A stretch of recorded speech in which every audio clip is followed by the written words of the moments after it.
सोचिए, gaming world का undisputed king होना और फिर उसी औरत के हाथों चीट होना, पीठ में छुरा घोंपा जाना और मरने के लिए छोड़ दिया जाना जिससे आपने प्यार किया। लेकिन मिरियाड वर्ल्ड्स गेम ने रियलिटी को निगल लिया और मौत आखिर नहीं थी। सू मोबाइल रिवेंज के साथ रीस्पॉन करता है। वो ultimate SSS rank God class necromancer awaken करता है। लेकिन कैच, उसका रियल वर्ल्ड बॉडी इतना बुरी तरह टूट चुका था कि उसका मैक्सिमम एचपी हमेशा के लिए सिर्फ एक पर लॉक है। एक हल्की सी स्क्रैच और इंस्टेंट डेथ। तो एक हेल्थ पॉइंट वाला आदमी कैसे सरवाइव करेगा, गेम को ब्रेक करेगा और अपने बिट्रेयर्स से हिसाब बराबर करेगा? ये आपको खुद देखना होगा। कहानी की शुरुआत मोइपिस सिटी के किल जोन से हुई, जो शैडो मॉन्स्टर्स के हमले में घिरा हुआ था। लोग अपनी जान बचाने के लिए भाग रहे थे, जबकि वॉरियर्स हैरान थे कि इतनी बड़ी संख्या में अनडेड आखिर अचानक कहां से आ गए। तभी किसी ने चिल्लाकर कहा कि व्हाइट नाइट, वो प्लेयर जिसने अकेले ही बॉर्डर पार किया था, इसी सब के पीछे है। डेसोलेट गोस्ट कल्ट के प्रेसिडेंट जिचवान ने हालात देखते ही समझ लिया कि पावर गैप बहुत बड़ा है। उसने मन ही मन सोचा, क्या यही डिवाइन ड्रैगन एम्पायर के सबसे ताकतवर प्लेयर की असली ताकत है? उसे साफ समझ आ गया कि मोई पे सब बचाया नहीं जा सकता। एक ही इंसान इतनी तबाही मचा सकता है, ये बात वो मान ही नहीं पा रहा था। सबकी नजरें उस आकृति पर टिक गईं जो शैडो ड्रैगन के ऊपर खड़ी थी।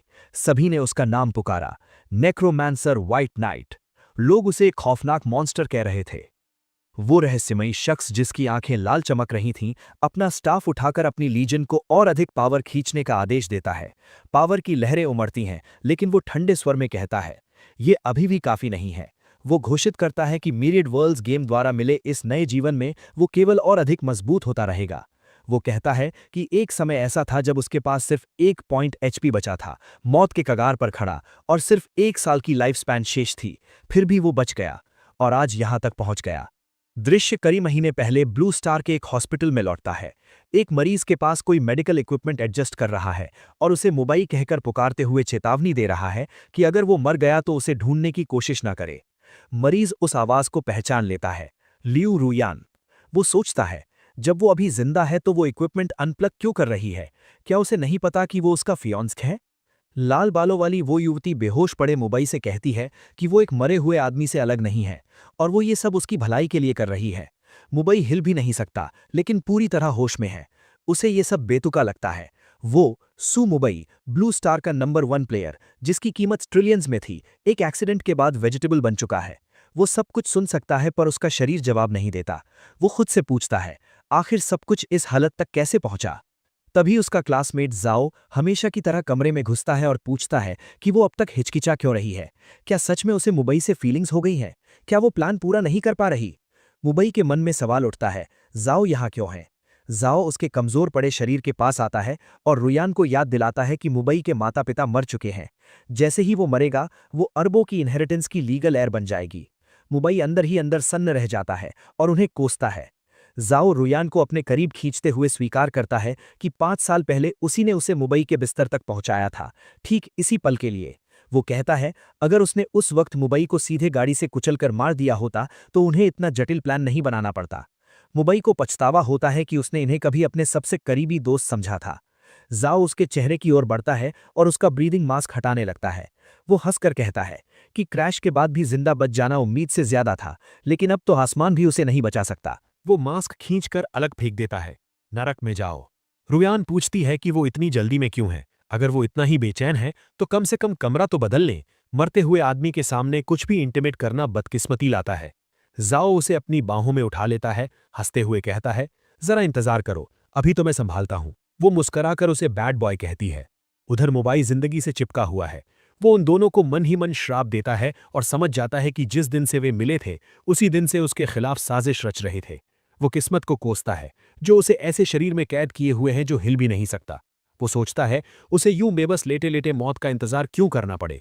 उसके हाथ ढीले पड़ रहे हैं, फिर भी वो होश बनाए रखने की कोशिश करता है। वो खुद से कहता है, वो ऐसा अंत स्वीकार नहीं करेगा। उसी क्षण बाहर लोग आसमान की ओर देखते हैं, जहां अचानक एक विशाल गेट प्रकट हो जाता है। कई लोग सोचते हैं, क्या ये एलियन इन्वेजन है? एक आवाज पूरे ब्लू स्टार पर गूंजती है, उन्हें बधाई देती है और घोषणा करती है कि उनकी दुनिया मिरियड वर्ल्ड्स गेम के लिए चुनी गई है। घोषणा होती है, सभी पार्टिसिपेंट 0 से शुरू करेंगे और नई जिंदगी पाएंगे। 30 सेकंड में मास ट्रांसमाइग्रेशन शुरू होगा। गेम की सारी जानकारी सीधे सबके दिमाग में अपलोड हो जाती है। लोग अपना सिस्टम पैनल खोलते हैं और दंग रह जाते हैं। जो अफवाहें उन्होंने मिरियड वर्ल्ड्स गेम के बारे में सुनी थीं, वे सब सच थीं। कोई घबराकर पूछता है, ये आखिर किस तरह का गेम है? दूसरा कहता है, अमीरों को सबसे ज्यादा डरना चाहिए, क्योंकि यहाँ कोई पे टू विन एडवांटेज नहीं होगा। इस बीच जाओजू और रुयान, जो अभी अभी अपनी इच्छा पूरी कर चुके थे, घोषणा सुनते हैं। रुयान अपना सिस्टम पैनल चेक करती है और शिकायत करती है कि वो गेम्स में बहुत खराब है। एलियन रेसेस से लड़ना खतरनाक लगता है। जाओ गुस्से में है। अभी जब वो अरबों की इनहेरिटेंस लेने वाला था, तभी ये सब होना था। रुयान कहती है, जब तक सांस चल रही है, गेम में एंट्री मिल जाएगी। क्या उसे लगता है कि सू मोबाई भी जाएगा? जाओ तुनकतर कहता है, उसे शक है कि मोबाई 30 सेकंड भी जिंदा रहेगा, और अगर किसी तरह चला भी गया तो गेम में भी ट्रैश ही रहेगा। काउंटडाउन 0 के करीब पहुंचता है। टेलीपोर्टेशन शुरू हो जाती है। मोबाई अब भी जीवन से चिपका हुआ है। वो सोचता है, क्या जो उसने सुना वो सच है? मिरियड रेल्म्स गेम, दूसरी दुनिया में रीइंकार्नेशन। वो समझ जाता है ये उसका आखिरी मौका है। वो खुद से कहता है उसे मरना नहीं है, अभी नहीं, जब भागने का रास्ता आखिर सामने आया है। काउंटडाउन खत्म होता है। आसमान का गेट खुलता है और सभी अंदर खींच लिए जाते हैं। कई लोग घबराकर चिल्लाते हैं, वे जाना नहीं चाहते। कोई अपनी बच्चे की मां को पुकारता है। बेरोजगार लोग हंस रहे हैं, नई शुरुआत के लिए उत्साहित।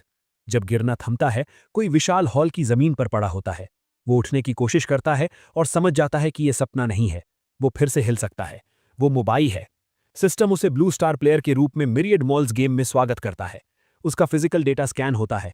उसे बताया जाता है कि उसकी डेजिग्नेशन डिसेंडर है। उससे अपना गेम नेम कंफर्म करने को कहा जाता है। मैकेनिकल वॉइस सुनकर मोबाइल के भीतर राहत दौड़ जाती है। वो कहता है, फिर से जिंदा होना अच्छा लग रहा है। वो नाम चुनता है, व्हाइट नाइट। सिस्टम उसे कंफर्म कर देता है। फिर अवेकनिंग एक्टिवेट होती है। बताया जाता है कि सभी प्लेयर्स स्टार हॉल में टैलेंट अवेकन करेंगे। टैलेंट की रैंक F से शुरू होकर SSS तक कुल 9 टीयर्स होती हैं। मिरियड रेल्म्स गेम में राज करने के लिए एक शक्तिशाली टैलेंट जरूरी है। मोबाइल जानता है कि हर डिसेंडर को एक टैलेंट मिलेगा, और अगर उसे शीर्ष तक पहुंचना है तो उसे मजबूत टैलेंट चाहिए। वो अपनी किस्मत पर भरोसा रखता है। कुछ देर बाद वो स्तब्ध रह जाता है। सिस्टम उसे बधाई देता है, उसने S rank forbidden talent ascension awaken किया है। इफेक्ट्स समझाए जाते हैं। 1. प्रमोशन, किसी भी आइटम या स्किल को बिना किसी कॉस्ट के स्थायी रूप से एक रैंक अपग्रेड करना। 2. सब्लिमेशन, रिसोर्सेज कंज्यूम करके किसी भी आइटम या स्किल को कई रैंक्स तक स्थायी रूप से अपग्रेड करना। 3. कैटेक्लिज्म, लाइफ स्पैन कंज्यूम करके किसी भी आइटम या स्किल को 3 रैंक्स तक स्थायी रूप से पर्ज करना और उसे कैटेक्लिज्म ट्रेट देना। पहली बार उपयोग फ्री होगा। उसके चारों ओर गोल्डन लाइट फूट पड़ती है। सिस्टम उसे क्लास चुनने को कहता है। वो ऑप्शंस देखता है। Basic classes physical, magical, defensive और सपोर्ट में बटी हुई हैं। इतना शक्तिशाली टैलेंट होने के बाद क्या उसे वॉरियर बनना चाहिए या मेज? तभी एक एरर मैसेज चमकता है। सिस्टम बताता है कि प्लेयर व्हाइट नाइट के बेस स्टैट्स रिक्वायरमेंट्स पूरी नहीं करते, इसलिए सभी इनकम्पैटिबल क्लासेस हटा दी गई हैं। मोबाइल चकित है, रिक्वायरमेंट्स का मतलब क्या? सिस्टम जवाब देता है, उसके इनिशियल स्टैट्स के आधार पर उसके लिए केवल एक ही क्लास उपलब्ध है, नेक्रोमांसर। वो दंग रह जाता है, सिर्फ एक विकल्प। वो विरोध भी नहीं कर पाता कि क्लास तुरंत उसके साथ फ्यूज हो जाती है। सिस्टम उसे सक्सेसफुल क्लास सिलेक्शन पर बधाई देता है। मोबाइल शिकायत करता है उसे चुनने का मौका ही नहीं मिला। एक नेक्रोमांसर स्टाफ उसके हाथ में प्रकट होता है। उसे लगता है शायद इतना बुरा भी नहीं, लेकिन तभी वो स्टेटस पैनल देखता है और चीख उठता है। उसका HP स्थायी रूप से 1 पर लॉक्ड है, मतलब कुछ भी छू ले तो वो तुरंत मर सकता है। और भी बुरा, उसकी लाइफ स्पैन सिर्फ 1 साल बची है। वो सोचता है अगर इतनी आसानी से मरना तय है तो S रैंक टैलेंट का क्या फायदा? अब पीछे लौटने का रास्ता नहीं। वो फैसला करता है, सब कुछ दांव पर लगाएगा। उसे अचानक याद आता है कि उसके पास असेंशन टैलेंट है। वो कैटेक्लिज्म का उपयोग करके अपनी क्लास अपग्रेड करने का निर्णय लेता है। सिस्टम बताता है नेक्रोमांसर क्लास को 3 रैंक्स अपग्रेड करने के लिए सामान्यतः 1 लाख साल की लाइफ स्पैन चाहिए, लेकिन कैटेक्लिज्म का पहला उपयोग फ्री है। कंफर्मेशन मांगा जाता है, वो स्वीकार कर लेता है। बधाई संदेश उभरता है। प्लेयर व्हाइट नाइट ने exclusive hidden class death sovereign में एडवांस किया है। उसका स्टैट ग्रोथ अपडेट होता है। अब उसे हर लेवल पर 15 फ्री स्टैट पॉइंट्स मिलेंगे। वो स्किल्स, लाइफ लिंक और समन बूस्ट सीखता है और exclusive item book of death प्राप्त करता है। उसकी हिडन क्लास को कैटेक्लिज्म ट्रेड भी मिल जाता है। मोबाइल हंसता है, नाम सुनने में काफी फॉर्मिडेबल लगता है। तभी एक यूनिवर्सल नोटिफिकेशन हॉल में गूंजती है। माइडेड वर्ल्ड्स गेम 10 सेकंड में शुरू होगा। प्लेयर व्हाइट नाइट तैयार रहें। मोबाई को एहसास होता है वो अपग्रेड्स में बहुत समय लगा चुका है, उसे तुरंत गेम में प्रवेश करना होगा। लेकिन काउंटडाउन खत्म होने से पहले उसे लियू रुयान और जाओ जू याद आते हैं। वो धीमे स्वर में कहता है वे उसका इंतजार करें क्योंकि वो आ रहा है। वो वादा करता है वो उन दोनों को असली डिस्पेयर का मतलब सिखाएगा। जब काउंटडाउन आखिरकार खत्म हुआ तो गेम ने अपने घातक रूल्स उजागर कर दिए। जो भी मरता उसके लेवल्स घट जाते और उसके लाइफ स्पैन से 10 साल कम हो जाते। घोषणा के तुरंत बाद व्हाइट नाइट खुद को टेलीपोर्ट होकर एक छोटे से विलेज में पाता है जहां चारों ओर कंफ्यूज्ड प्लेयर्स खड़े थे। कुछ घबराए हुए थे तो कुछ नए एडवेंचर की शुरुआत को लेकर उत्साहित। सिस्टम ने बताया कि वे अब डिवाइन ड्रैगन एम्पायर के नॉविस विलेज नंबर 9527 में है। हर जर्नी यहीं से शुरू होती है। जहां कई प्लेयर्स जल्दी जल्दी पार्टी बनाने में जुट गए, वहीं व्हाइट नाइट ने तय किया कि पहले अपनी एबिलिटीज को टेस्ट करना ज्यादा समझदारी होगी। उसने अपनी स्किल लिस्ट खोली और अपनी पहली एबिलिटी देखी, समन स्मॉल स्केलेटन। ये एक एफ रैंक स्किल थी जो एक कमजोर स्केलेटल कंपेनियन को बुलाती थी। उसके पास स्कॉर्च भी था, एक और एफ रैंक एबिलिटी जो दुश्मनों पर एक छोटी सोल फ्लेम छोड़ सकती थी। हल्की मुस्कान के साथ उसने नोट किया उसके पास एक ऑफेंसिव स्किल और एक समनिंग स्किल है। दोनों काम के थे, भले ही सिर्फ एफ रैंक ही क्यों ना हो। लेकिन जो चीज सच में उसका ध्यान खींचती है वो थी A rank ability life link. ये उसे अपने समन्ड क्रीचर्स के साथ हेल्थ शेयर करने की इजाजत देती थी। और उससे भी बेहतर एक एस रैंक पैसिव एबिलिटी जो उसके सभी समन्स के स्टैट्स को 500% तक बढ़ा देती थी। संतुष्ट होकर व्हाइट नाइट ने निष्कर्ष निकाला कि लाइफ लिंक के साथ अब उसे सिर्फ एक हिट पॉइंट होने से डरने की जरूरत नहीं। अचानक उसके सामने गोल्डन लाइट में लिपटी एक ग्लोइंग एंशिएंट बुक प्रकट होती है। सिस्टम उसे पहचानता है, बुक ऑफ डेथ, उसकी क्लास का एक्सक्लूसिव आइटम जो लेवल 10 पर एक्टिवेट होता है। चूंकि वो अभी इसका उपयोग नहीं कर सकता था, उसने पहले अपनी समनिंग स्किल को टेस्ट करने का फैसला किया। लेकिन जैसे ही उसने समन स्मॉल स्केलेटन एक्टिवेट किया, वो चौंक गया। एक की जगह 2 स्केलेटन्स प्रकट हुए। सिस्टम तुरंत बताता है कि उसका कैटेक्लिज्म ट्रेट एक्टिवेट हो गया है, जिससे उसकी एबिलिटीज का इफेक्ट दोगुना हो गया। अनअपेक्षित बोनस के बावजूद व्हाइट नाइट को अपने स्केलेटन्स खास प्रभावशाली नहीं लगे। तभी एक बॉल्ड प्लेयर उसके पास आया और उसे पार्टी में शामिल होने का न्योता दिया, ये मानकर कि व्हाइट नाइट के पास ए रैंक टैलेंट है। व्हाइट नाइट ने विनम्रता से मना कर दिया, वो अकेले लेवल अप करना पसंद करता है। बॉल्ड आदमी पहले शर्मिंदा हुआ, फिर नाराज। वो उसके पीछे चिल्लाया, समनर तो एक मुर्गी भी नहीं मार सकता। गांव में आगे बढ़ते हुए व्हाइट नाइट ने देखा कि कई players low level farm animal से ही जूझ रहे हैं। यहां तक कि लेवल 1 कंट्री साइड चिकन्स जिनके पास 100 हेल्थ और 10 अटैक पावर थी, प्लेयर्स को परेशान कर रहे थे। हवा में झुंझलाहट भरी शिकायतें गूंज रही थीं। कुछ प्लेयर्स तो गेम छोड़ने का सोच रहे थे। उधर कुछ लोगों ने व्हाइट नाइट के बढ़ते स्केलेटन ग्रुप पर ध्यान दिया। वो आपस में फुसफुसाने लगे, उसकी किस्मत पर जलते हुए। लेकिन व्हाइट नाइट को किसी का मॉन्स्टर छीनने में दिलचस्पी नहीं थी। उसने खुद को याद दिलाया, अपनी क्लास के साथ वो एक साधारण चिकन भी नहीं हरा सकता। इसलिए उसने फॉरेस्ट की ओर रुख किया, उम्मीद में कि वहां उसकी एबिलिटीज के अनुकूल कोई ओपोनेंट मिलेगा। कुछ ही देर में झाड़ियों से डार्क रैबिट्स का एक समूह बाहर निकला। ये लेवल 2 रेड आइड रैबिट्स थे जिनके पास 150 हेल्थ थी, स्पष्ट रूप से हार्मलेस चिकन से ज्यादा ताकतवर। रैबिट्स उसकी ओर झपटे, लेकिन व्हाइट नाइट के स्केलेटन्स तुरंत आगे बढ़े, अटैक्स इंटरसेप्ट करते हुए उसे शील्ड कर लिया। उसे राहत महसूस हुई, उसे खुद लड़ने की जरूरत नहीं थी। आसपास कोई और प्लेयर नहीं था। उसने सोचा ये उसकी समनिंग एबिलिटी की लिमिट्स टेस्ट करने का सही मौका है। व्हाइट नाइट ने और स्केलेटन समन किए और छोटे स्क्वाड को पूरा जोर लगाकर अटैक करने का आदेश दिया। एक स्केलेटन रैबिट की ओर दौड़ा और भारी वार किया। क्रीचर को काउंटर अटैक का मौका ही नहीं मिला। तेजी से मिली जीत पर उसे 3 एक्सपीरियंस पॉइंट्स मिले। उसने समझ लिया लेवल 1 तक पहुंचना ज्यादा मुश्किल नहीं होगा। तभी सिस्टम ने सूचित किया लाइफ लिंक भी दोगुना हो गया है, जिससे उसे अतिरिक्त 800 हेल्थ मिली। अचानक वो पहले से कहीं ज्यादा ड्यूरेबल हो गया। फिर भी अनचाहा ध्यान न खींचने के लिए उसने खुद को सिर्फ 4 स्केलेटन समन करने तक ही सीमित रखा, जबकि वो फॉरेस्ट में लेवलिंग जारी रखता रहा। फिर भी कुछ प्लेयर्स की नजर उस पर पड़ ही गई। वे स्तब्ध रह गए। किसी को 4 समन क्रीचर्स कॉन्फिडेंटली कंट्रोल देख उन्होंने मान लिया कि वो पूरे विलेज के सबसे ताकतवर प्लेयर्स में से एक है। कुछ समय बाद व्हाइट नाइट आखिरकार लेवल 1 पर पहुंचा और उसे नए एट्रीब्यूट पॉइंट्स मिले। कैरेक्टर पैनल खोलकर उसने पॉइंट्स सावधानी से बांटे, 4 एजिलिटी में और 11 स्पिरिट में। तभी उसके मन में नया विचार आया, क्यों ना अपने प्रमोशन टैलेंट से स्किल्स को और एनहांस किया जाए। रिस्क लेते हुए उसने टैलेंट एक्टिवेट किया। एक बार फिर उसका गैम्बल सफल रहा। उसकी सभी एबिलिटीज कहीं ऊंचे रैंक्स में अपग्रेड हो गईं। वो रिजल्ट्स को घूरता रह गया, अविश्वास में। उसकी टोटल हेल्थ अब 9000 के करीब पहुंच चुकी थी और वो अब 20 सोल्जर्स तक समन कर सकता था। उसकी पावर उसकी उम्मीद से कहीं ज्यादा बढ़ चुकी थी। नई ताकत के साथ व्हाइट नाइट ने तय किया, अब छिपने की जरूरत नहीं, वो बिना डरे अपनी पूरी आर्मी समन कर सकता है। स्किल्स अपग्रेड करने के बाद उसने अपने एक्सक्लूसिव आइटम की ओर भी ध्यान दिया। बुक ऑफ डेथ एक्टिवेट करके उसने उसे स्क्रिप्चर ऑफ डेथ में ट्रांसफॉर्म कर दिया, जो अब अतिरिक्त 15 स्पेल पावर देता था। फिलहाल उसने उस स्टैट को नजरअंदाज किया, उसका ध्यान कहीं और था। अपनी पूरी आर्मी असेंबल कर लेवल्स की हंट सच में शुरू हो चुकी थी।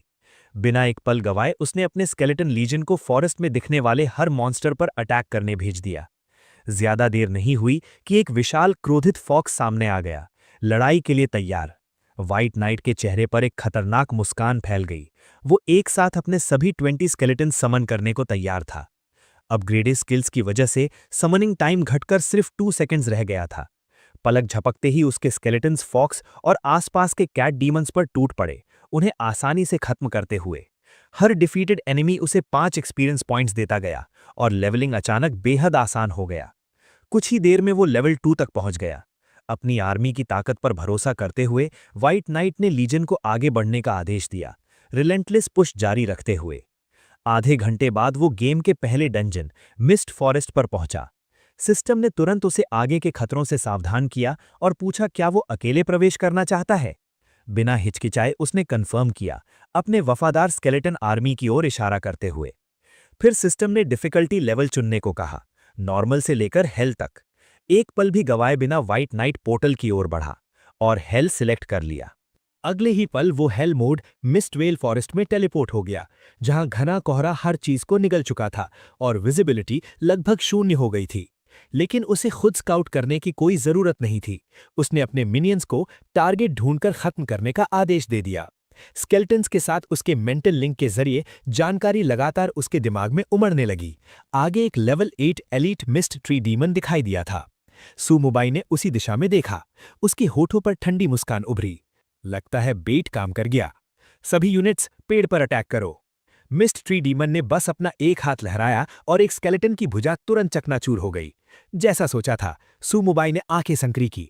एलीट मॉन्स्टर्स हल्के में वार नहीं करते, लेकिन उसके पास शेयर नंबर्स थे।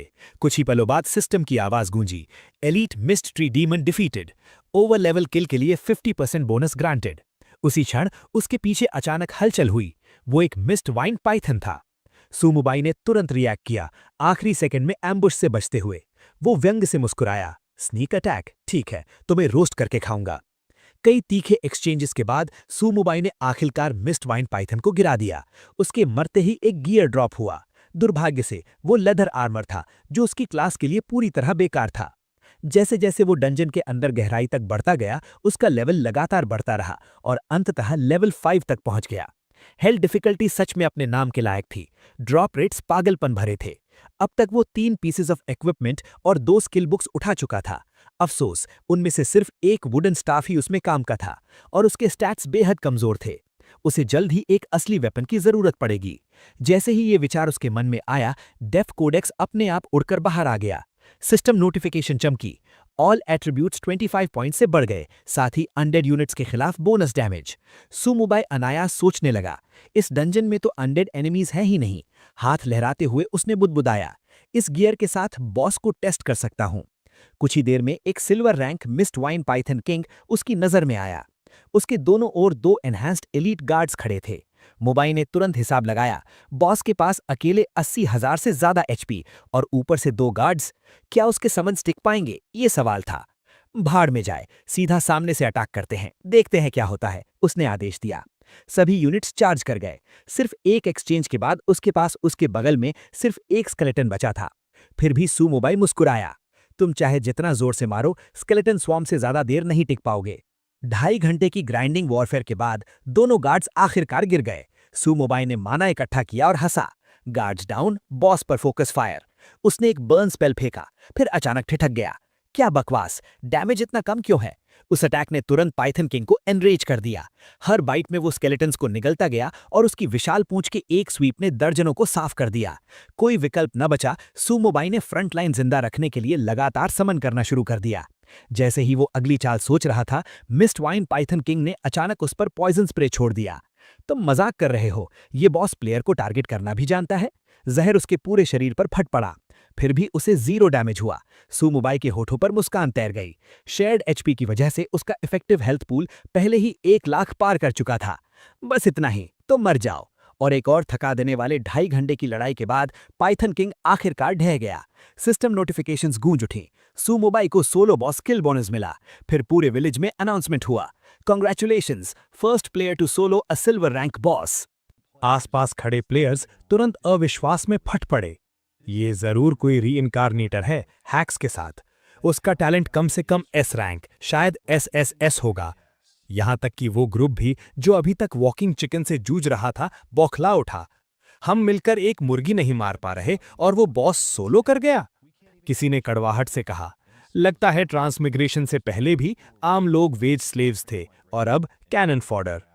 दूसरी तरफ किसी ने धीमे से बुदबुदाया, तो सोलो बॉस करने पर ग्लोबल अनाउंसमेंट ट्रिगर होता है।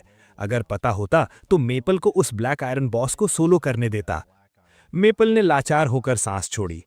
मुझे इतना मत चढ़ाओ, मैं सिल्वर बॉस सोलो करने के लायक अभी नहीं हूं। वेल्दी वर्ल्ड ने भौएं उठाईं। तुमने एस रैंक टैलेंट अवेकन किया है, फिर भी व्हाइट नाइट तुमसे मजबूत है। क्या उसका टैलेंट एस रैंक से भी ऊपर है?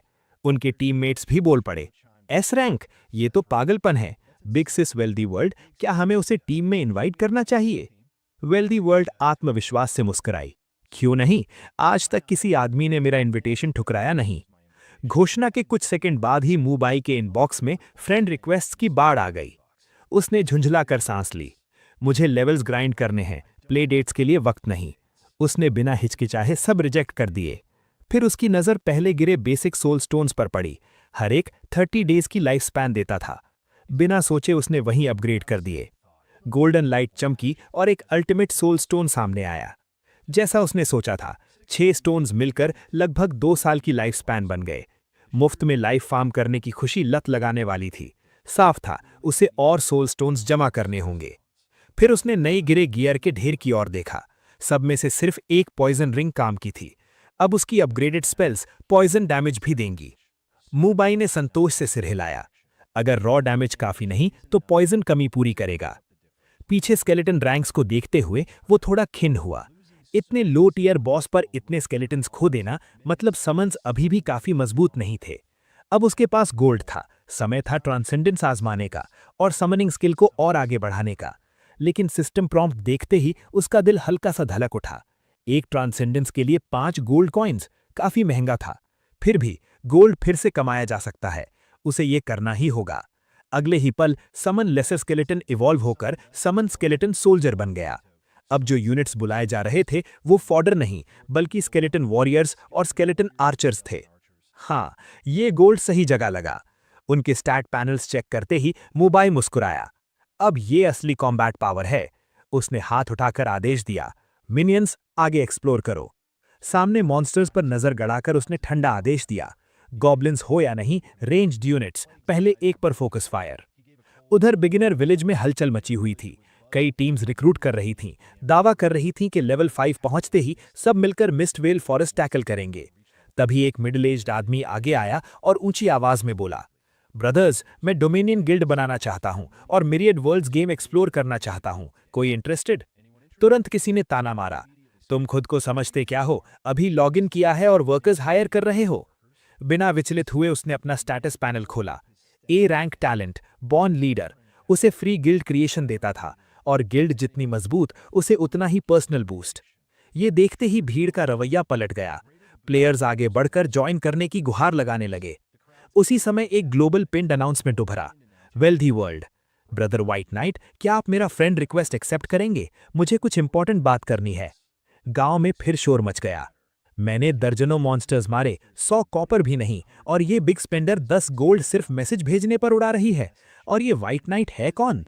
ये संदेश देखकर सुमुबाई भी यही सोच रहा था, जो 10 गोल्ड जला सकता है सिर्फ संपर्क के लिए, उससे मिलना बनता है।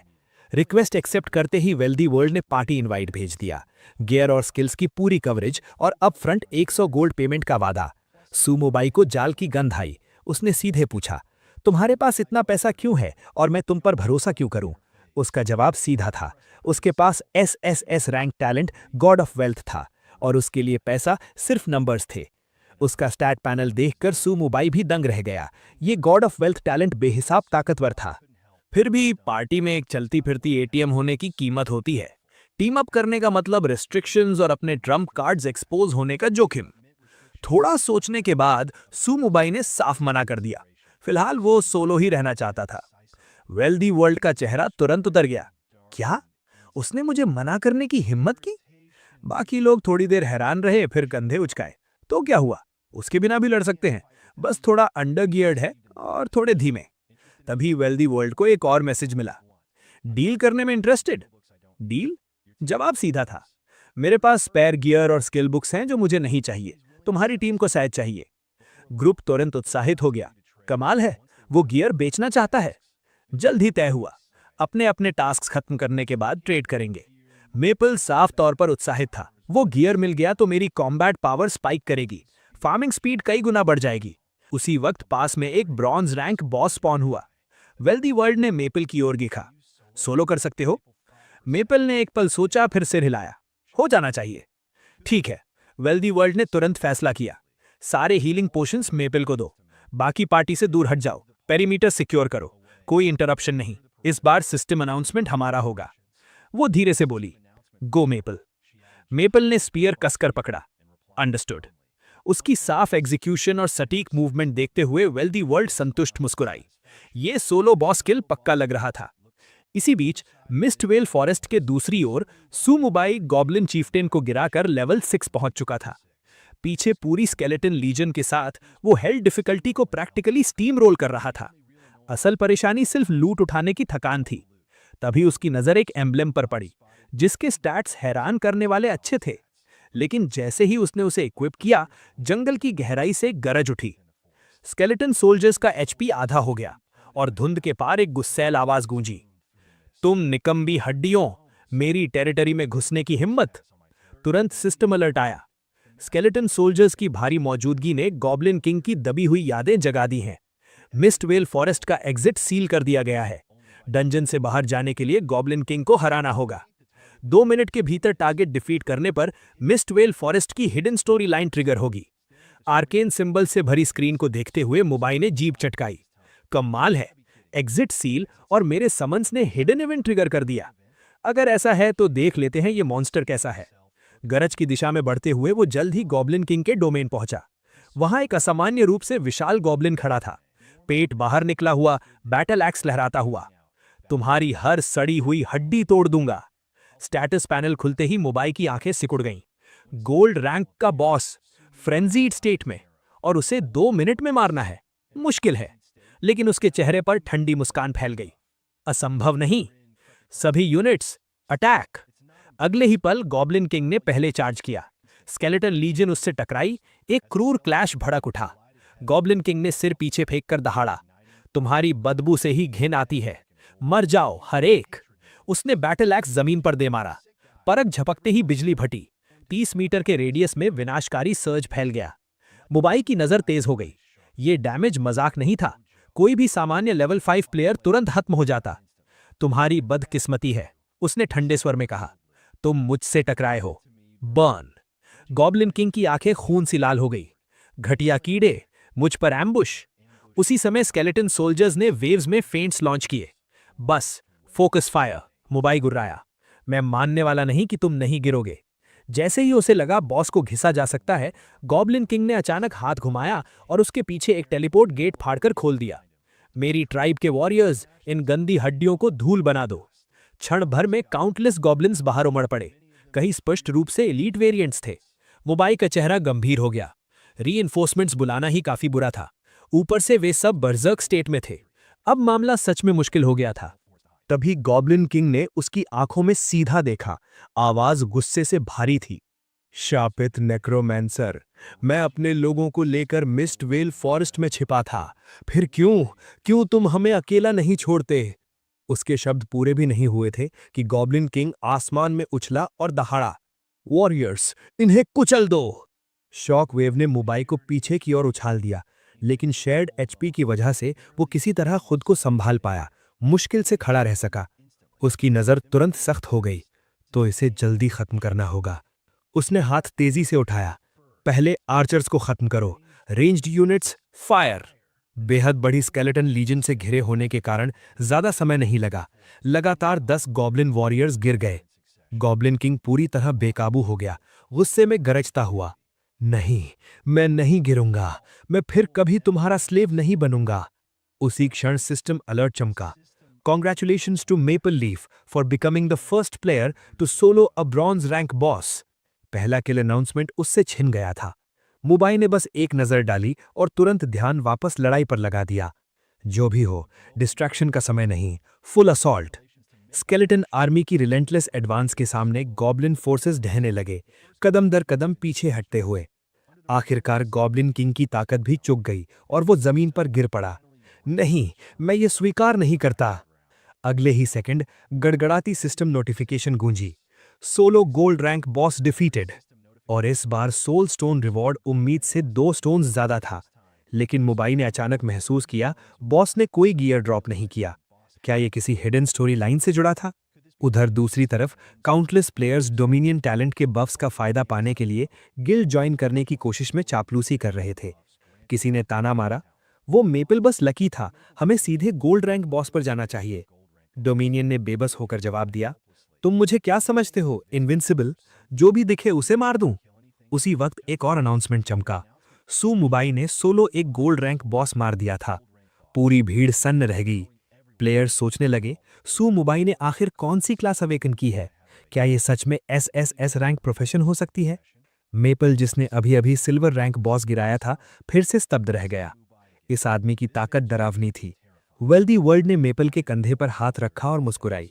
रिलैक्स, मायरेड वर्ल्ड्स गेम अभी शुरू हुई है। सुमुबाई को कैचअप करने के बहुत मौके मिलेंगे और मेरे रहते तुम्हारी ग्रोथ स्पीड उससे ज्यादा ही होगी। मेपल ने सिर हिलाया। सही है, चलो अगला डंजन देखते हैं। फोकस फिर सुमुबाई पर लौट आया। सिस्टम नोटिफिकेशन आया, गॉब्लिन किंग को 2 मिनट के अंदर हराने के कारण डंजन डिफिकल्टी डिजास्टर लेवल तक बढ़ा दी गई है। सुमुबाई ने बिना हिचकिचाहे तुरंत स्केलेटन समन कर दिए। उसी क्षण गॉब्लिन किंग की लाश बदलने लगी। उसके सातों छिद्रों से काला धुआं धीरे धीरे रिसने लगा। जैसे ही वो धुआं मुबाई से टकराया, भारी और अनजानी यादों का सैलाब उसके दिमाग में भर गया। उसे गॉब्लिन किंग और गॉब्लिन रेस का अतीत दिखा। वे कभी नेक्रोमांसर्स के स्लेव थे, खुद गॉब्लिन किंग भी। सभी गॉब्लिन्स को पिंजरों में बंद किया जाता, बार बार ब्रूटल एक्सपेरिमेंट्स में इस्तेमाल किया जाता। वे छोटे स्केलेटन्स जो उसने पहले समन किए थे, जीवन में गॉब्लिन्स ही थे। गॉब्लिन किंग की लाश धीरे धीरे हवा में उठी। अगले ही पल शरीर फट गया। आर्मर पहने और सिर पर क्राउन धारण किए एक स्केलेटन किंग प्रकट हुआ। प्राचीन नेक्रोमांसर्स की सबसे सफल क्रिएशंस में से एक, ऐसी चीज जिसे न्यूबी विलेज में कभी नहीं होना चाहिए था। स्केलेटन किंग ने अपनी हड्डी वाली हथेलियों को देखा और पछतावे से बोला, आखिर में मैं अनडेड बनने से नहीं बच सका। उसने हाथ उठाया और ठंडे स्वर में आदेश दिया, मेरे लिए लड़ो वॉरियर्स। उसका हाथ गिरते ही एक विशाल एंशिएंट स्वॉर्ड हवा में प्रकट हो गई। गॉब्लिन किंग के पूरी तरह बदले हुए स्टैट पैनल को देखते हुए मुबाई ने एक ही निष्कर्ष निकाला, ये चीज इस स्टेज पर आने के लिए बनी ही नहीं थी। स्केलेटन किंग ने एंशिएंट स्वॉर्ड उठाई और गगनभेदी दहाड़ लगाई। 3 जोड़ी स्केलेटन्स फॉर्मेशन में आगे बढ़े।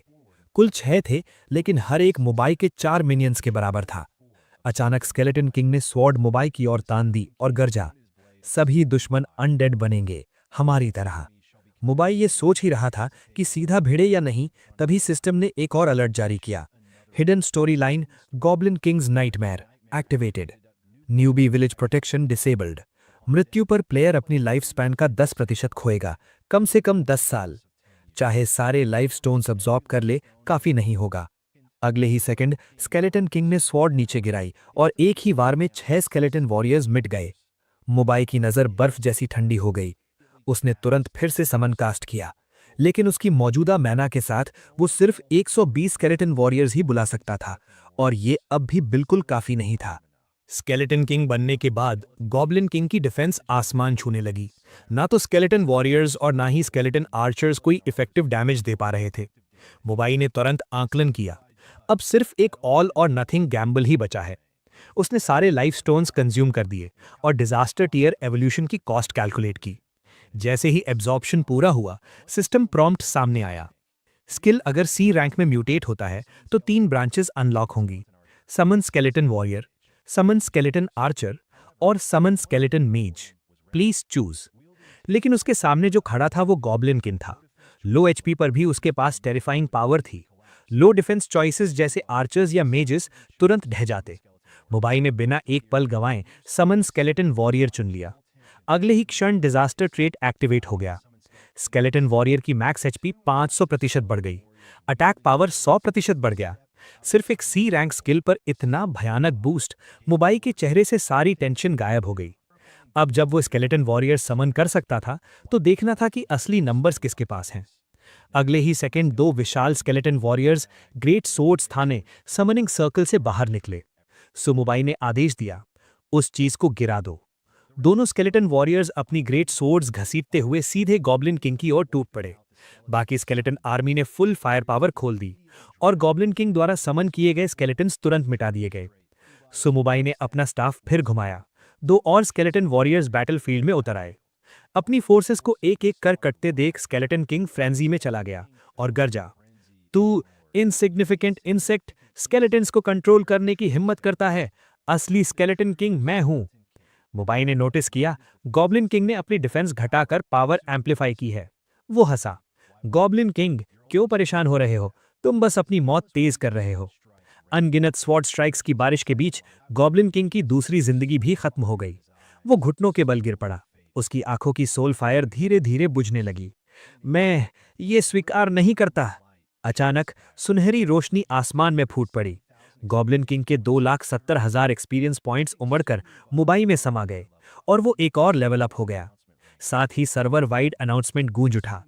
उसी क्षण सुमुबाई को कुछ अजीब लगा। सिस्टम हेल डिफिकल्टी दिखा रहा था, जबकि उसने साफ तौर पर डिजास्टर लेवल डंजन क्लियर किया था। उधर मिस्टवेल फॉरेस्ट के एंट्रेंस पर वो आदमी जोर जोर से अपनी गिल्ड प्रमोट कर रहा था। जो प्लेयर्स कुछ क्षण पहले आगे बढ़ रहे थे, अचानक एक नई टीम की ओर खिंच गए। उन्हें देखो, पूरी तरह गियर्ड हैं।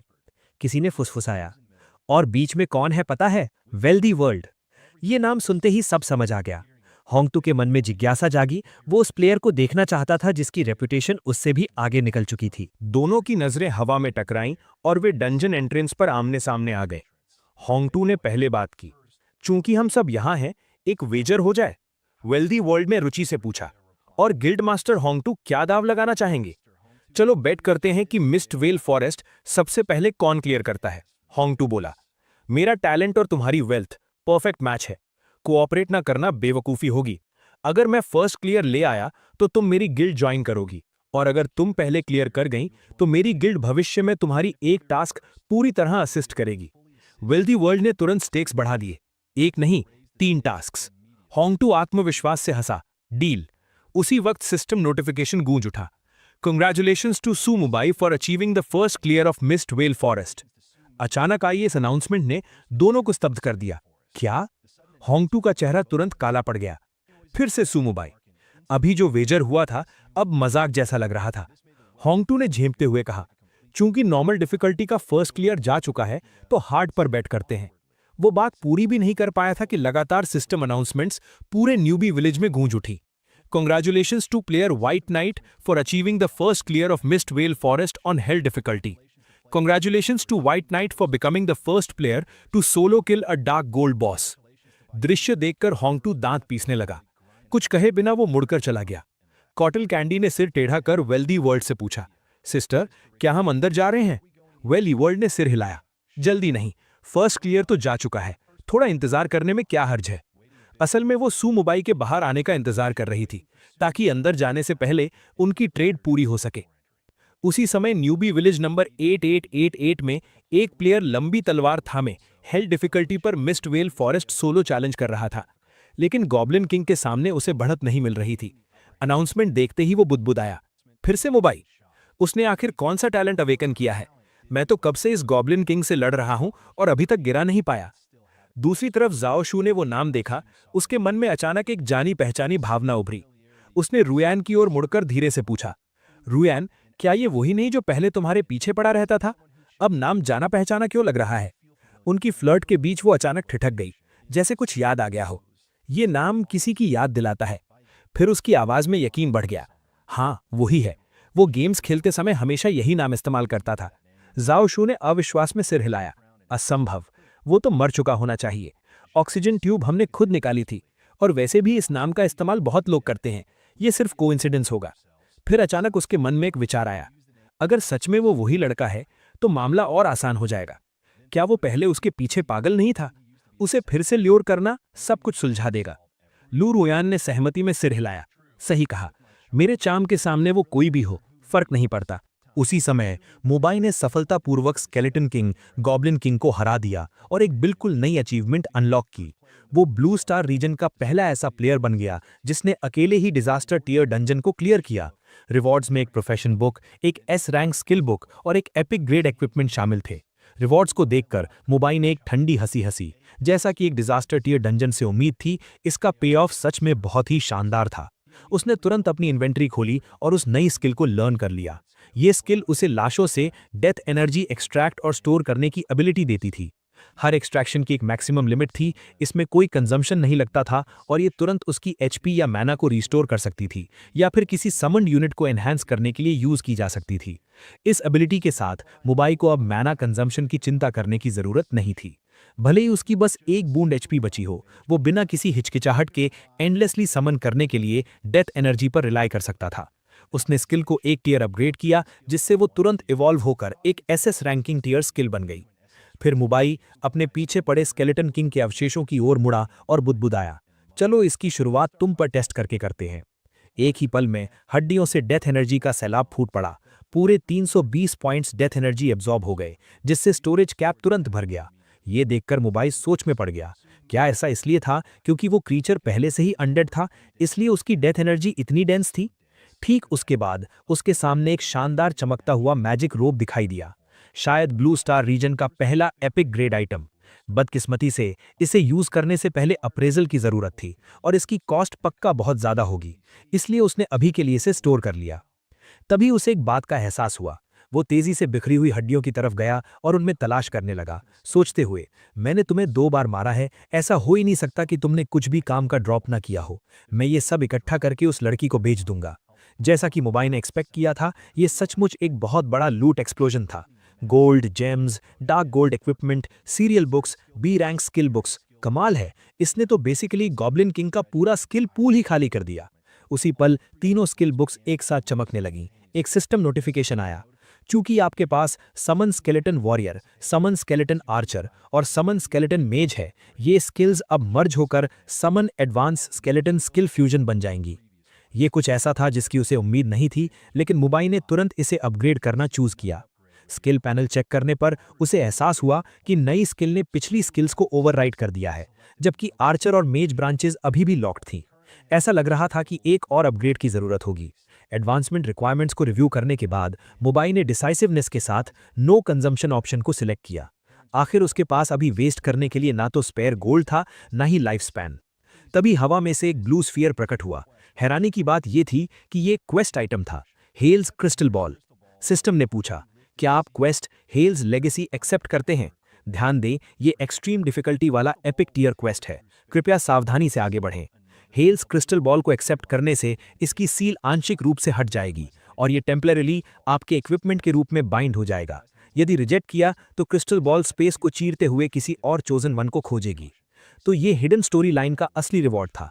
सू मोबाइल ने सोचा कि चूंकि ये एक आइटम है तो इसे अपग्रेड किया जा सकता है। अगले ही सेकंड उसने क्रिस्टल बॉल को अपग्रेड कर दिया। क्वेस्ट तुरंत डिलन्स लैमेंट में बदल गया, अनइमेजिनेबल डिफिकल्टी वाला एक लेजेंडरी टियर क्वेस्ट। कृपया फिर से विचार करें, अगर आपके पास चीट्स हैं तो इस वार्निंग को इग्नोर करें। जाहिर है मोबाइल ने हिचकिचाहट नहीं की। सिस्टम नोटिफिकेशन, बधाई हो, आपने legendary quest Dhillon's lament accept कर लिया है। आपके लो लेवल के कारण आपको फर्स्ट फेज अनलॉक करने के लिए 1 महीने के भीतर लेवल 30 तक पहुंचना होगा। ऐसा ना करने पर डिलन्स क्रिस्टल बॉल खो जाएगी। क्रिस्टल बॉल के स्टैट पैनल की जांच करने के बाद मोबाइल हैरान हुए बिना नहीं रह सका।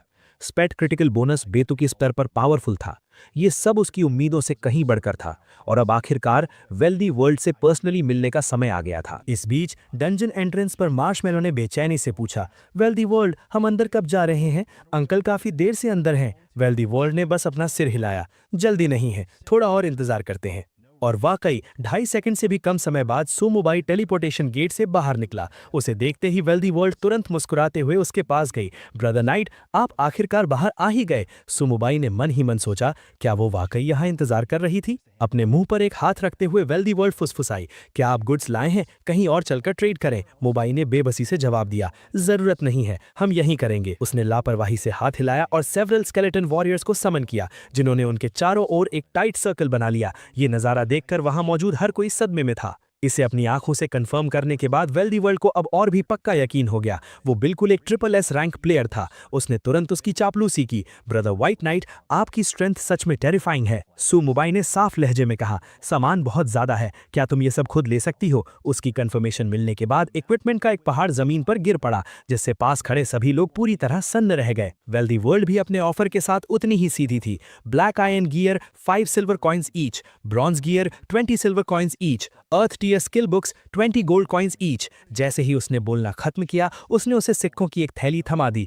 कोई बात नहीं, फिर उसने मुस्कुराते हुए कहा, brother white night, go ahead और गोल्ड चेक कर लीजिए। वो अचानक ऐसे मुस्कुराई जैसे उसने सब कुछ भांप लिया हो। ब्रदर व्हाइट नाइट, अब असली गुड स्टफ निकालने का समय आ गया है। सुमुबाई हंसा, माल तो उसके पास था, लेकिन क्या उसके पैसे काफी होंगे, ये एक अलग सवाल था। एक ही पल में शानदार रोशनी से चमकते हुए कई गियर बाहर उड़े। भीड़ की सांसें थम गई। ये गोल्ड टियर इक्विपमेंट था, और सिर्फ एक या दो नहीं, कॉटन कैंडी तो और भी ज्यादा हैरान थी। वहां C रैंक स्किल बुक्स भी मौजूद थीं। थोड़ी देर रुकने के बाद वेल्दी वर्ल्ड ने माना, लगता है अभी हमारे फंड्स पूरे नहीं पड़ रहे हैं। खैर, मायरियर्ड वर्ल्ड्स गेम में बाइंडिंग ट्रेड कॉन्ट्रैक्ट्स की सुविधा है, इसलिए उसे उसके मुकर जाने की चिंता नहीं है। ठीक है, ये सब कुछ फुल वैल्यू पर काउंट करेगा और मैं कल बाकी डिफरेंस चुका दूंगी। वेल्दी वर्ल्ड की आंखें तुरंत चमक उठी। ब्रदर, आप इतने स्ट्रेट फॉरवर्ड हैं कि मैं भी मोल भाव नहीं करूंगी। अपनी कीमत बताइए। मोबाई ने स्किल बुक्स में से एक को उठाया। बाकी सब नेगोशिएबल है, लेकिन इसकी कीमत 500 गोल्ड है। रेजरेक्शन कॉम्बैट के बाहर ये ऑटोमेटिकली एक टारगेट प्लेयर को रिवाइव कर सकती है और उनके डेथ पेनल्टीज को 50% कम कर सकती है, लाइफ स्पैन लॉस को छोड़कर। कॉटन कैंडी की तो लगभग लार टपकने लगी। यहाँ तक कि एक गॉड टियर स्किल भी, ये तो इनसेन है। डील मौके पर ही पक्की हो गई। वेल्दी वर्ल्ड ने कंफर्म किया, ब्रदर, मैं बाकी का गोल्ड कल डिलीवर कर दूंगी, ये चलेगा ना? मोबाई ने सिर हिलाया, कोई बात नहीं। उन्हें जाते देख मोबाई ने सिचुएशन को एनालाइज करना शुरू किया। उसे याद आया कि गॉड ऑफ वेल्थ टैलेंट का पहला इफेक्ट दिन में एक बार मनी ट्री यूज करने देता है, जिससे रैंडम 1 से 999 गोल्ड कॉइन्स मिलते हैं। वेल्दी वर्ल्ड का कल तक 500 गोल्ड प्रोड्यूस करने का कॉन्फिडेंस साफ तौर पर उसके टैलेंट के बाकी 2 इफेक्ट से आ रहा था। फिर मोबाई ने उन्हें आवाज दी, वैसे क्या तुम्हें ब्रॉन्ज बॉस फर्स्ट किल के लिए 2 सोल स्टोन्स नहीं मिले थे? एक और डील करनी है, मैं तुम्हें मिस्ट वेल फॉरेस्ट की नाइटमेयर डिफिकल्टी का फर्स्ट क्लियर सिक्योर कर सकता हूं, और यहां तक कि तुम्हें हेल डिफिकल्टी फार्म करने की एबिलिटी भी दे सकता हूं। मेरी कंडीशन सिंपल है, फर्स्ट क्लियर सोल स्टोन्स और जो तुम्हारे पास पहले से हैं वो सब मुझे चाहिए। वेल्दी वर्ल्ड और मेपल ने एक दूसरे को देखा और फिर साथ जवाब दिया, डील। उस पल मोबाई घास पर आराम से लेटा हुआ धूप सेंक रहा था, जबकि सिस्टम नोटिफिकेशंस उसके कानों में बज रहे थे। 1 HP हो या ना हो, लाइफ अब भी कंफर्टेबल थी और लेवलिंग अप बिल्कुल भी स्लो नहीं हुई थी। पलक झपकते ही उसका लेवल 9 हो चुका था। फिर भी अप्रेजर कहीं नहीं मिला। वो इतनी दूर सिर्फ अपना इक्विपमेंट अप्रेज कराने आया था, लेकिन पता चला कि अप्रेजर का कोई नामो निशान नहीं है। एक भरा चंगा अप्रेजर जिसे पेंटिंग का जुनून सवार था, दुकान में रहने से इनकार कर रहा था और इंस्पिरेशन के लिए घास के मैदानों में भटकने की जिद पकड़े हुए था। तभी सिस्टम ने अचानक उसे नोटिस किया कि एक स्केलेटन वॉरियर मारा गया है। वो सरप्राइज में जम गया। Instantly killed. उस स्केलेटन वॉरियर की लगभग 1.5 लाख HP थी। उसे वन शॉट कौन कर सकता है? क्या ये अप्रेजर हो सकता है? अगर NPCs इतने भयानक थे तो उसे अपने लिए पहले से ही और लाइफ स्पैन बचा कर रखनी चाहिए थी। अचानक मोबाई के पीछे एक फिगर प्रकट हुई और उसने जोर से सांस छोड़ी। नॉट बैड किड, तुम एक्चुअली हड्डियों के इतने सारे ढेर समन करने में कामयाब रहे। सुमुबाई तेजी से घूमा और उसे रियलाइज हुआ कि ये एक्चुअली वही अप्रेजर था। जब उसने उस आदमी का स्टेटस पैनल चेक किया तो वो सिर्फ क्वेश्चन मार्क से भरा हुआ था। टेरिफाइंगली स्ट्रांग, बिल्कुल जैसा उसने एक्सपेक्ट किया था। अप्रेजर ने इम्पेशेंटली कहा, मैं आखिरकार इंस्पिरेशन के लिए स्केच बनाने बाहर निकला था और तुम्हारे जंक बोन्स के ढेर ने सब कुछ बर्बाद कर दिया। अब तुम कैसे कॉम्पेंसेट करोगे? मोबाई ने जल्दी से कॉइन्स का एक पाउच निकाला और कॉशियसली पूछा, क्या पैसों से काम चलेगा? बिना एक शब्द कहे अप्रेजर ने उसे छीन लिया। क्या मैं तुम्हें ऐसा दिखता हूं जिसके पास पैसों की कमी है? जैसे ही सुमुबाई मन ही मन शिकायत करने वाला था, अचानक एक पेंटिंग उसकी बाहों में थमा दी गई। मैं अनरीजनेबल नहीं हूं, अप्रेजर ने कहा। 100 गोल्ड और ये पेंटिंग तुम्हारी हुई। मेरा काम ऐसा नहीं है जो किसी को भी मिल जाए, खुद को लकी समझो। हालांकि जब मोबाई ने नीचे देखा तो उसकी बोलती और भी बंद हो गई। ये अप्रेजर द्वारा कैजुअली ड्रॉ की गई पेंटिंग से ज्यादा कुछ नहीं थी, जो किसी 3 साल के बच्चे की ड्राइंग से भी बेकार थी। ऐसा लगा जैसे अप्रेजर ने उसके थॉट्स पढ़ लिए हों। उसका एक्सप्रेशन डार्क हो गया और उसने उसकी तरफ उंगली उठाई। ये देखते ही सू मोबाई ने जल्दी से अपने हाथ हिलाए। सीनियर, आप मिसअंडरस्टैंड कर रहे हैं। मैं बस पहले खुद को काम करना चाहता था ताकि बाद में आपकी क्रिएशन के पीछे छिपे इनसाइट को ट्रूली अप्रिशिएट कर सकूं। अप्रेजर ने तुरंत मोबाई के कंधे पर हाथ रखा और हंसा। नॉट बैड किड, आज मेरा मूड अच्छा है। क्या कुछ ऐसा है जिसे तुम अप्रेज करवाना चाहते हो? मैं इसे फ्री में कर दूंगा।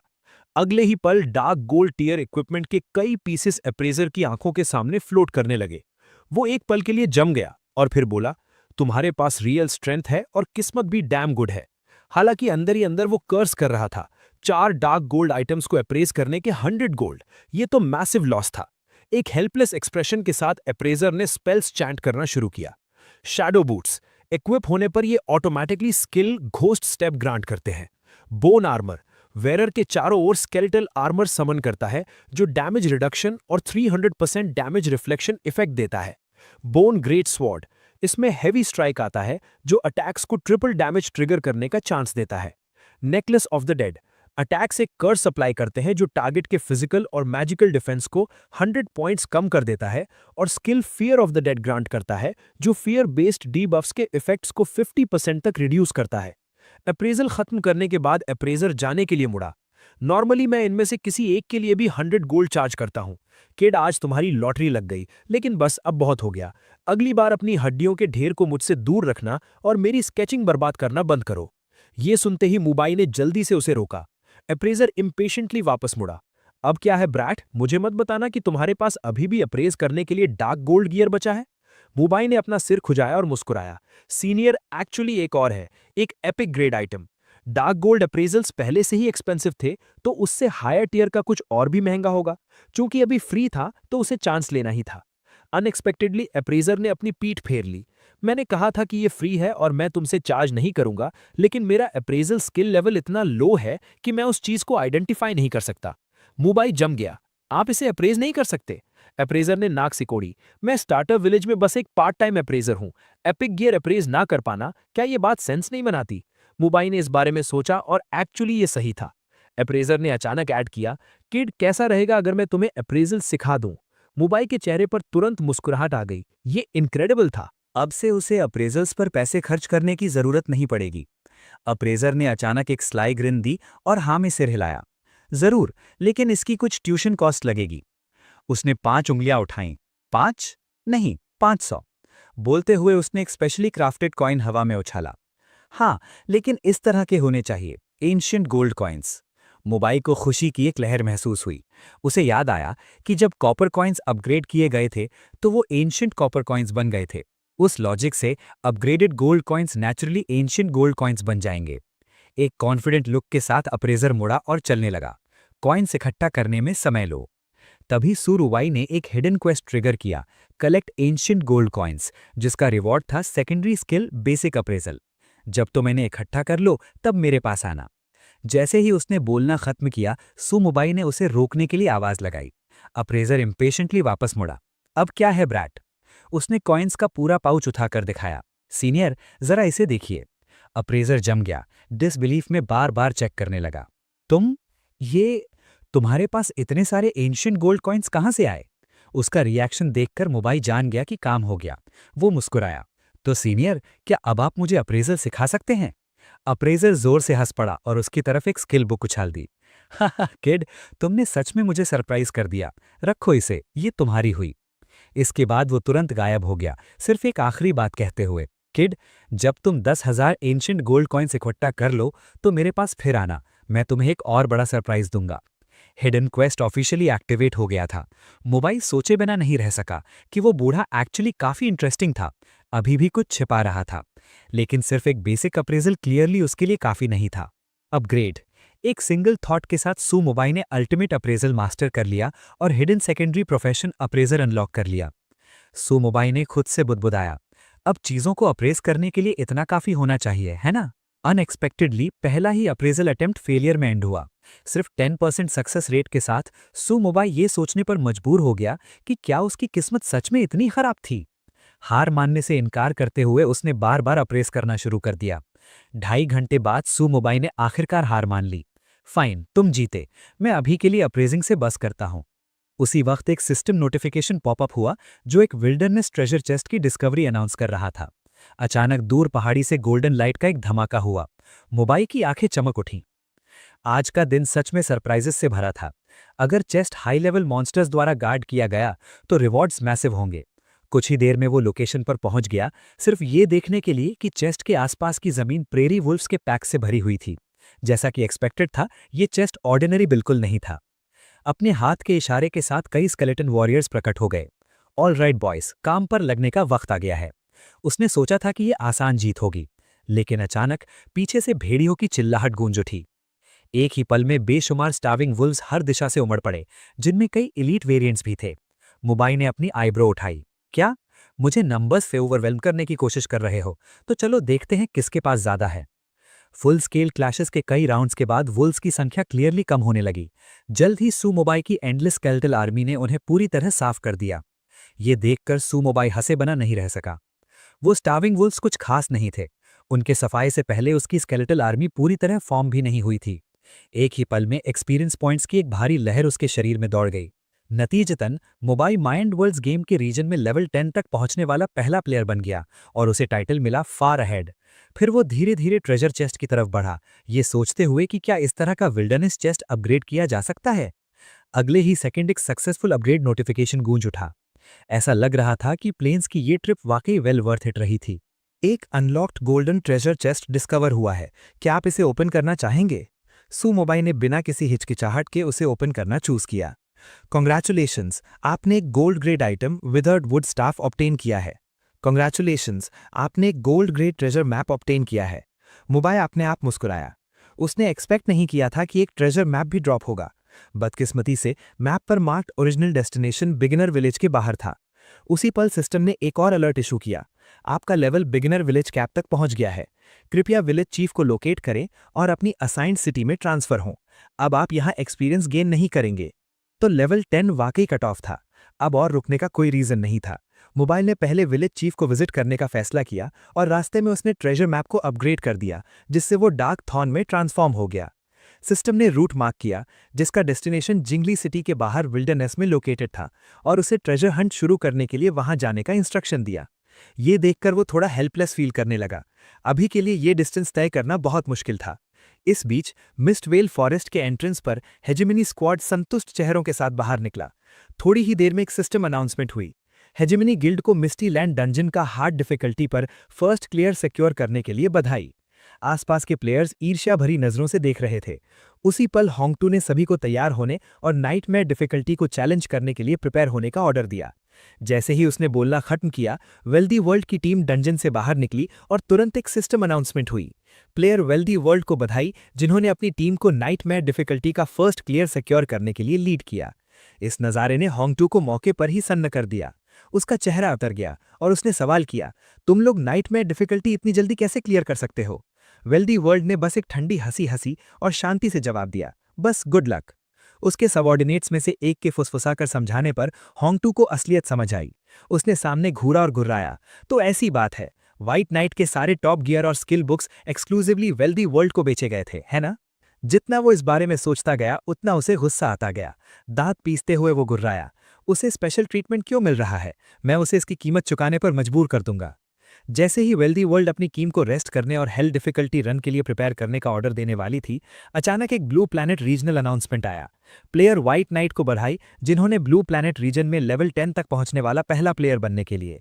ठीक उसके बाद सिस्टम ने अनाउंस किया कि चूंकि व्हाइट नाइट लेवल 10 पर पहुंच गया है, बिगिनर विलेज लेवल रैंकिंग्स अब शेड्यूल से पहले अनलॉक हो गई हैं। जब होंगटू ने देखा कि उसकी खुद की रैंकिंग व्हाइट नाइट और वेल्दी वर्ल्ड की टीम से नीचे गिर गई है, तो उसने गुस्से में नाक सिकोड़ी और एक कड़ी चेतावनी दी, ज्यादा खुशफहमी में मत रहो, देखते हैं आखिर में कौन हंसता है। कॉटन कैंडी हैरानी से चिल्लाई, सिस्टर, व्हाइट नाइट तो बहुत ही ज्यादा फास्ट लेवल अप कर रहा है। जब हमने पहले ट्रेड किया था तब वो सिर्फ लेवल 8 पर था, ये तो रॉकेट लॉन्च जैसा है। वेल्दी वर्ल्ड पूरी बात समझ गई। व्हाइट नाइट के साथ सॉलिड रिलेशनशिप मेंटेन करना अब टॉप प्रायोरिटी थी। चूंकि लाइफ सोल स्टोन्स पहले ही सिक्योर हो चुके थे, इसलिए उन्हें तुरंत डिलीवर करना ही बेस्ट था। उसने बाकी टीम को डिसमिस कर दी और अकेले ही टाउन वापस चल दी। कुछ ही देर में दोनों पक्ष अपनी तय की गई लोकेशन पर फिर मिले। वेल्दी वर्ल्ड ने आइटम सौंपे और कहा, व्हाइट नाइट, ये नाइटमेयर फर्स्ट क्लियर रिवॉर्ड से मिले 10 बिगिनर लाइफ सोल स्टोन्स हैं, और अगर फ्यूचर में तुम्हें और भी गुड स्टफ मिले तो हमें मत भूलना। मोबाइल पोलाइट बना रहा और उसने अपना पॉस्चर काम रखा। जिस पल उन्होंने हाथ मिलाया, उनका पहले से तय किया गया ट्रांजैक्शन कॉन्ट्रैक्ट ऑफिशियली पूरा हो गया। वेल्दी वर्ल्ड मुस्कुराई और उसे अश्योर किया कि प्राइसिंग पक्का सैटिस्फैक्ट्री होगी और अगर जरूरत पड़ी तो वो व्हाइट नाइट के लिए थोड़ा एक्स्ट्रा पे करने में भी नहीं हिचकेगी। मोबाइल वहां ज्यादा देर तक नहीं रुका। वो मुड़ा और तेजी से निकल गया, ये सोचते हुए कि ये सब सोशल मनूवरिंग उसे अफेक्ट नहीं कर सकती, वो बाद में फिर से रिकनेक्ट कर सकते हैं। बिगिनर विलेज छोड़ने का मन बनाकर वो टाउन के सेंटर की तरफ बढ़ा। सामने वाली बिल्डिंग को देखकर उसने अंदाजा लगाया कि यही विलेज चीफ का रेजिडेंस होना चाहिए। जैसे ही वो वहां पहुंचा, विलेज चीफ ने हैरानी से कहा, मैंने एक्सपेक्ट नहीं किया था कि डिसेंडर इतनी जल्दी लेवल 10 पर पहुंच जाएगा। सुमुबाई ने सिर हिलाया और बताया कि वो बिगिनर विलेज छोड़ना चाहता है। थोड़ी देर रुकने के बाद विलेज चीफ ने कहा, ये गॉड फॉरबिडन लैंड आज नहीं तो कल तुम जैसे डिसेंडर्स की ही होगी, मेरे साथ आओ। घर के अंदर एक हल्की चमक वाला टेलीपोर्टेशन एरिया नजर आया और विलेज चीफ ने उसे अंदर जाने का इशारा किया। रास्ता दिखाते हुए चीफ ने समझाया कि ये गांव ईस्ट सी सिटी के अंतर्गत आता है, जो डिवाइन ड्रैगन एम्पायर की 10 प्राइमरी मेन सिटीज में से एक है, और साथ ही इसका सबसे प्रॉस्परस कोस्टल मेट्रोपोलिस भी। असली जर्नी सिर्फ वहीं से शुरू होगी। जैसे ही टेलीपोर्टेशन अरे एक्टिवेट हुआ, सुमुबाई ने विलेज चीफ का शुक्रिया अदा किया और वादा किया कि अगर किस्मत ने चाहा तो वो एक दिन जरूर लौटेगा। उसके जाने के बाद विलेज चीफ मुड़ा और एक गहरी आह भरी। गॉड फॉरबिडन लैंड में केओस का युग शुरू होने वाला था और कोई नहीं जानता था कि इस बार कितने लोग मारे जाएंगे। इस बीच एक दूसरी जगह पर किसी ने धीमी आवाज में कहा, यह फिर से वही है। रुआन, क्या तुम्हें लगता है कि यह सच में मोबाई हो सकता है? रुआन ने नफरत से हंसते हुए कहा, वो है या नहीं इससे कोई फर्क नहीं पड़ता। अगर वो इतना स्ट्रांग है तो एक बार मेरा उससे सामना हो गया तो वो मेरी पकड़ से बच नहीं पाएगा। अगले ही पल मोबाई ईस्ट सी सिटी पहुंच गया। दुनिया की रियलिज्म ने उसे एक पल के लिए रुकने पर मजबूर कर दिया। उसके दिमाग में कंफ्यूजन की एक झलक कौन थी? बिगिनर विलेज छोड़ने पर उसे कोई इमीडिएट रिवॉर्ड्स नहीं मिले थे। जैसे ही ये विचार आया, डेथ कोडेक्स अपने आप लेवल 10 पर एडवांस हो गया। इसके बाद एक सिस्टम नोटिफिकेशन आया, अनडेड क्रीचर्स को दिया जाने वाला डैमेज 100% बढ़ गया। यही सेम इफेक्ट उसके सभी समन्ड यूनिट्स पर भी अप्लाई हो गया। ठीक उसके बाद डेथ कोडेक्स ने अपनी auxiliary ability soul drain unlock की। जब भी सुमुबाई या उसके समन्स किसी टारगेट को मारते हैं तो सोल एनर्जी का एक हिस्सा अब्सॉर्ब हो जाता है, जबकि उसके द्वारा मारे गए मॉन्स्टर्स का रीस्पॉन टाइम 2 गुना हो जाएगा। उसके द्वारा मारे गए प्लेयर्स को डबल पेनल्टीज झेलनी होंगी, जिसमें लाइफ स्पैन लॉस भी शामिल है, जो 1000 सोल पॉइंट्स में कन्वर्ट हो जाता है। इसके अलावा मोबाई को डेथ कोडेक्स अनलॉक करने का एक एक्स्ट्रा अपॉर्चुनिटी मिली, जिसका दूसरा स्पेशल इफेक्ट लेवल 30 पर अनलॉक होगा। इन इफेक्ट्स को पढ़ते हुए सुमुबाई के होठों के कोने पर एक हल्की मुस्कान आ गई। एम्प्लीफाइड डेथ पेनल्टीज और एक्सक्लूसिव ग्रोथ मैकेनिक्स पर बना ये सिस्टम वाकई इंट्रीगिंग था। अगले ही पल अनगिनत रून्स उसकी आंखों के सामने छा गए और सिस्टम ने अनाउंस किया कि उसने एक नई स्किल सीख ली है। नई हासिल की गई स्किल डेथ गेस का पूरा डिस्क्रिप्शन एक्टिवेट हो गया। ये 10 सेकेंड्स के लिए हर सेकेंड स्पेल पावर के 50% के बराबर ट्रू डैमेज डील करती है और फियर इफेक्ट अप्लाई करती है। जिन टारगेट्स का लाइफ टियर मोबाइल से कम होगा, गेज के प्रभाव में रहने तक उनके सभी एट्रीब्यूट्स जबरन 20% कम कर दिए जाएंगे, और इस इफेक्ट को किसी भी तरह की रेजिस्टेंस से कम नहीं किया जा सकता। यदि टारगेट मारा जाता है तो रिवाइव होने के बाद भी उसे 12 घंटे की वीकेंड स्टेट झेलनी होगी, जिसमें सभी एट्रीब्यूट्स 40% तक कम हो जाएंगे। इस स्किल को लगातार चैनल करने की आवश्यकता नहीं है। इसकी मैक्सिमम रेंज 100 मीटर्स है और जहां भी ये गेज पहुंचती है, मौत साए की तरह पीछा करती है। मोबाई ने मन ही मन कोसा, वो नियर डेथ सेंसेशन सचमुच बहुत बुरी थी। फिर उसे समझ आया, हर सेकंड ट्रू डैमेज और उसके साथ प्रॉक्सिमिटी बेस्ड स्केलिंग जो डैमेज और रेंज दोनों को दोगुना कर देती है। ये बेसिकली एक ऐसी एबिलिटी थी कि जिसकी तरफ वो देख ले उसका मरना तय था। उसी पल उसके पीछे एक गहरी और रौबदार आवाज गूंजी। ये सोचना कि डिसेंडेड लोगों में से कोई ऐसी शक्ति अवेकन करेगा, छोटे तुम भाग्यशाली और दुर्भाग्यशाली दोनों हो। मोबाई तुरंत मुड़ा और देखा कि बोलने वाला कोई और नहीं बल्कि सीतू जी था, ईस्ट सी सिटी का लॉर्ड, और वो इतना शक्तिशाली था कि उसका लेवल भांपा नहीं जा सकता था।